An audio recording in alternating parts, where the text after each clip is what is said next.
तो आप सभी को मेरा नमस्कार। तो आज की वीडियो में हम जानेंगे कंप्यूटर की पीढ़ियों के बारे में और इस बारे में हम पढ़ेंगे। तो बिना समय बिताए चलो हम पढ़ाई की तरफ चलते हैं। कंप्यूटर की अलग अलग पीढ़ियों को विकसित करने का उद्देश्य सस्ता, छोटा, तेज़ और विश्वसनीय कंप्यूटर बना रहा है। कंप्यूटर को विभिन्न पीढ़ियों में निम्न प्रकार से वर्गीकृत किया जा सकता है।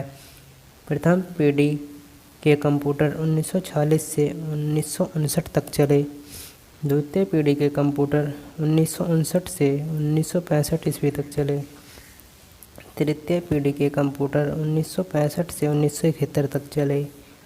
चतुर्थी पीढ़ी के कंप्यूटर 1971 से 1980 तक चले। पंचम पीढ़ी के कंप्यूटर 1980 तक वर्तमान में अभी चल रहे हैं, वो पंचम पीढ़ी के कंप्यूटर हैं। तो सबसे पहले हम प्रथम पीढ़ी के कंप्यूटर के बारे में पढ़ेंगे।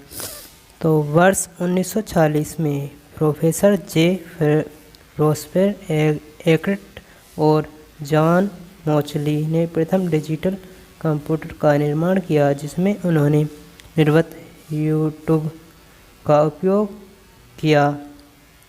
उन्होंने अपने नए खोज का नाम ENIAC रखा था। इलेक्ट्रॉनिक न्यूमेरिकल इंटरोगेटर एंड कंप्यूटर नामक इस कंप्यूटर का वजन लगभग 30 टन था और इसमें लगभग 18,000 वैक्यूम ट्यूब्स लगी हुई थीं। यह कंप्यूटर एक भारी मशीन के समान था, जिसे चलाने के लिए लगभग 160 किलोवाट विद्युत ऊर्जा की आवश्यकता होती थी। वर्ष 1951 में रेमिंगटन रेड ने वाणिज्यिक इस्तेमाल का पहला डिजिटल कंप्यूटर बाजार में उतारा। उसके बाद द्वितीय पीढ़ी के कंप्यूटर आए। चलो तो दूसरे पीढ़ी के कंप्यूटर के बारे में जान लेते हैं। वर्ष 1948 में रजिस्टर की खोज ने कंप्यूटर विकास में महत्वपूर्ण योगदान दिया। दूसरी पीढ़ी के कंप्यूटरों में वैक्यूम ट्यूब्स की जगह ट्रांजिस्टर ने ले लिया। द्वितीय पीढ़ी के कंप्यूटर में मैग्नेटिक कोर मेमोरी का उपयोग किया जाता है। ट्रांजिस्टर की खोज 1947 में 3 वैज्ञानिकों जॉन ब्रैडन, W.H. ब्रैटन और W. शोकली ने की थी। दूसरी पीढ़ी के कंप्यूटर को ट्रांजिस्टर कंप्यूटर भी कहते हैं। ट्रांजिस्टर का उपयोग रेडियो, टेलीविज़न, कंप्यूटर आदि बनाने में किया जाने लगा। कंप्यूटर के निर्माण में ट्रांजिस्टर के उपयोग से कंप्यूटर अधिक दक्ष, तीव्र और विश्वसनीय बन गए और कंप्यूटर का आकार छोटा हो गया। द्वितीय पीढ़ी के कंप्यूटरों में मशीनी भाषा को असेंबली भाषा से प्रतिस्थापित कर दिया गया।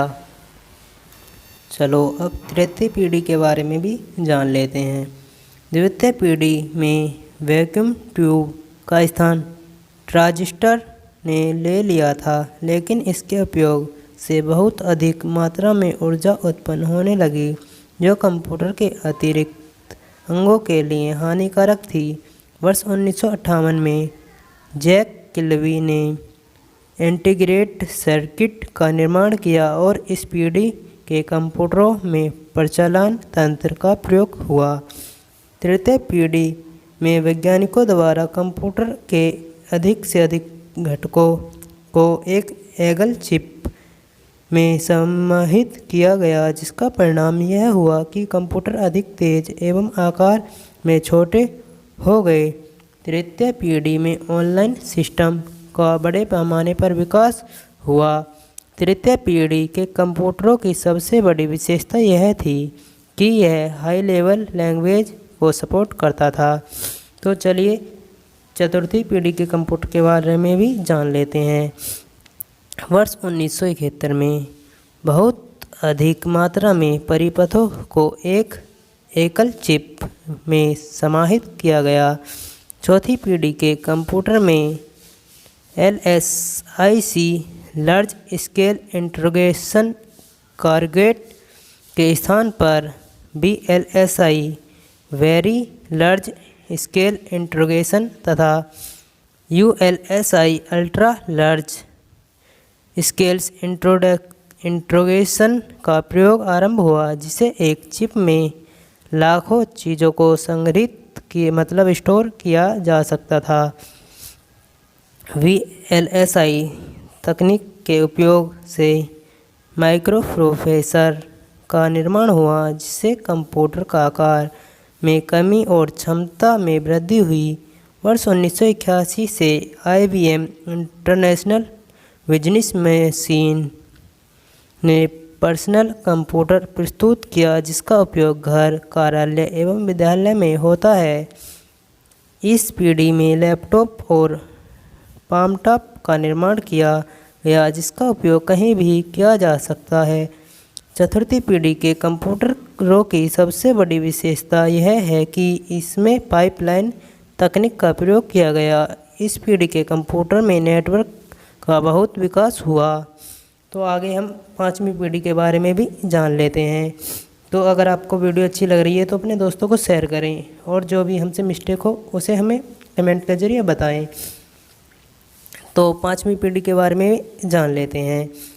पंचवीं पीढ़ी के कंप्यूटर रियल लाइफ कंप्यूटर हैं, मतलब वर्तमान के कंप्यूटर हैं जो वर्तमान में चल रहे हैं, जिसमें कृत्रिम बुद्धिमत्ता का प्रयोग किया गया। आधुनिक तकनीक एवं विज्ञान का उपयोग करके इसका निर्माण हुआ। पांचवीं पीढ़ी में इंटरनेट, ईमेल तथा वर्ल्ड वाइड वेब की जटिलता कम हो गई। पांचवीं पीढ़ी में एकल CPU की जगह समांतर प्रोसेसिंग का प्रयोग हुआ तथा इसमें सेमीकंडक्टर टेक्नोलॉजी का उपयोग किया भी गया। पांचवीं पीढ़ी के कंप्यूटर की सबसे बड़ी विशेषता यह है कि इसमें सुपर कंडक्टिविटी तकनीक का प्रयोग हुआ। इस पीढ़ी के कंप्यूटर पर परिणाम मल्टीमीडिया फीचर वाले मोबाइल या कंप्यूटर हैं। नोटबुक, अल्ट्राबुक, क्रोमबुक पांचवीं पीढ़ी के कंप्यूटरों के कुछ उदाहरण हैं। 1980 के दशक के बाद के सभी कंप्यूटर पांचवी पीढ़ी के कंप्यूटर कहलाते हैं। इस पीढ़ी के कंप्यूटर में robotic, game playing, natural network तथा वास्तविक जीवन में निर्णय लेने की क्षमता आदि का विकास हुआ है। जैसे कि आप लोगों को पता है कि अब हर चीज़ कंप्यूटर पे होती है। कंप्यूटर में आप गेम भी खेल सकते हो, सॉन्ग भी रिकॉर्ड कर सकते हो और तरीके के कार्य भी कर सकते हो। VFX डाल सकते हो, एनिमेशन करके अच्छी से अच्छी वीडियो बना सकते हो। ये पांचवी पीढ़ी के कंप्यूटरों में आते हैं। 1980 से जो वर्तमान काल है, इसमें पांचवी पीढ़ी के ही कंप्यूटर चल रहे हैं। तो अगर आपको वीडियो अच्छी लगी है तो वीडियो को लाइक करें और शेयर करें और हमारे चैनल को सपोर्ट करें। अगर कोई मिस्टेक हुई है तो वो जो हमें बता दें, और अच्छे से अच्छी वीडियो में कंप्यूटर की जानकारी के लिए बनाएंगे। और इस वीडियो के बाद मतलब 2 वीडियो और आने के बाद कंप्यूटर की जानकारी के बारे में, कंप्यूटर की विशेषताएं और के बारे में हम अगली वीडियो में जानेंगे। तो आप हमारे चैनल को सपोर्ट करें, और उसके बाद हम ADCA कोर्स भी इस चैनल पर उपलब्ध कराने जा रहे हैं। तो कृपया हमारे चैनल को सपोर्ट करें।